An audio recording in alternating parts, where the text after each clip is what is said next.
Antes de se tornar um dos economistas mais importantes da história, David Ricardo era um verdadeiro gênio do mercado de ações. Ele ficou milionário por conta própria, muito jovem. E as ideias dele, sabe, elas não nasceram numa torre de marfim, mas no mundo real das finanças. E foram essas ideias que não só transformaram a economia, mas continuam moldando o nosso mundo até hoje.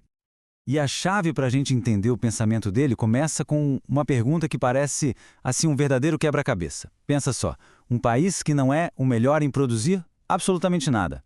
Ainda assim, vale a pena para ele entrar no comércio global? A resposta que o Ricardo deu para essa pergunta mudou as regras do jogo.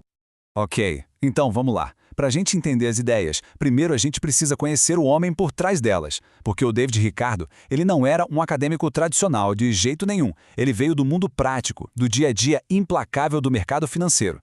E aí, em 1817, ele publica sua obra-prima. Foi um livro tão, mas tão impactante que, ainda em vida, o Ricardo já era visto como o grande sucessor de Adam Smith, que é o pai da economia moderna. Nada mal para alguém que começou como corretor da bolsa.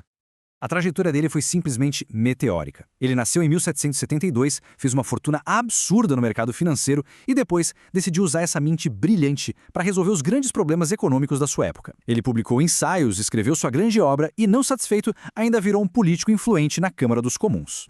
Mas, olha, é importante entender que as ideias do Ricardo não surgiram do nada, né? Elas foram uma resposta direta ao mundo em que ele vivia.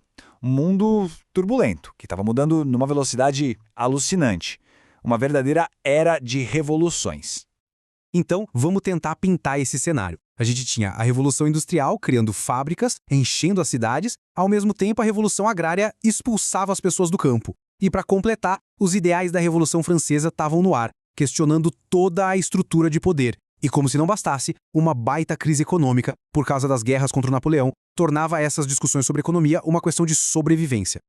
E no meio de toda essa confusão, foi um debate bem específico que acendeu a faísca para a teoria mais famosa do Ricardo, a grande batalha em torno das Corn Laws, ou, em bom português, as leis do trigo. E o que eram essas leis, afinal? Bom, de forma bem simples, eram impostos altíssimos sobre qualquer grão que viesse de fora do país. O objetivo era bem claro: proteger os agricultores e principalmente os grandes e ricos proprietários de terras da Grã-Bretanha, garantindo que o preço da comida ficasse sempre lá no alto. Claro, essa política simplesmente rachou a sociedade britânica no meio. De um lado você tinha os proprietários de terras, a aristocracia, que ganhavam rios de dinheiro com a comida cara. Do outro lado, a nova classe de donos de fábricas, os industriais, que precisavam de comida barata para poder pagar salários mais baixos e, com isso, aumentar seus lucros. Era a briga clássica entre protecionismo e livre comércio. E é aí que o Ricardo entra nesse debate com uma lógica que era assim demolidora. Ele argumentou que as leis do trigo, na prática, estavam tirando dinheiro do setor mais dinâmico da economia, que era a indústria, e entregando para o setor menos eficiente, os donos de terra. Para ele, isso não era só injusto, era um freio no crescimento do país inteiro. E foi a partir dessa briga toda, dessa luta política, que o Ricardo desenvolveu uma teoria elegantíssima e superpoderosa, que se tornou a grande defesa intelectual do livre comércio por séculos. O coração de tudo isso é o conceito de vantagem comparativa. E a ideia aqui não é sobre ser o melhor em tudo, o campeão absoluto. A questão é ser relativamente melhor em alguma coisa. A pergunta fundamental é: qual o custo de oportunidade? Ou seja, do que um país abre mão para produzir uma coisa em vez de outra. Agora, o que é fascinante é ver como isso funciona na prática. Vamos pegar o exemplo clássico do Ricardo. Imagine que Portugal é mais eficiente que a Inglaterra. Precisa de menos horas de trabalho para produzir tanto vinho quanto tecido. Portugal tem a vantagem absoluta nos dois. Pela lógica, a Inglaterra estaria perdida, certo? Errado. É aqui que está o pulo do gato. Mesmo sendo menos eficiente em tudo, a Inglaterra tem um custo de oportunidade menor para fazer tecido. Ou seja, ela abre mão de menos vinho para produzir uma unidade de tecido do que Portugal abriria. Essa é a sua vantagem comparativa. A partir daí, a lógica é simples. A Inglaterra foca no tecido, Portugal foca no vinho. Eles trocam entre si. E o resultado?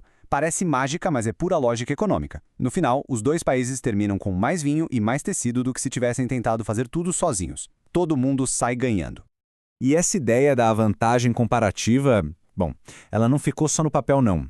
Ela teve um impacto gigantesco, profundo e muito duradouro na economia e na política do mundo inteiro. E o que é mais fascinante, e que a gente vê aqui, é a complexidade desse legado. As ideias do Ricardo foram sim a base da globalização e do livre comércio. Mas olha que paradoxo.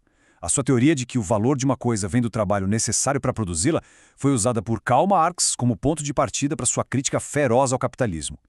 O mesmo pensador deu munição para os dois lados do campo de batalha ideológico. E vale muito a pena lembrar, Ricardo não era só um teórico de gabinete.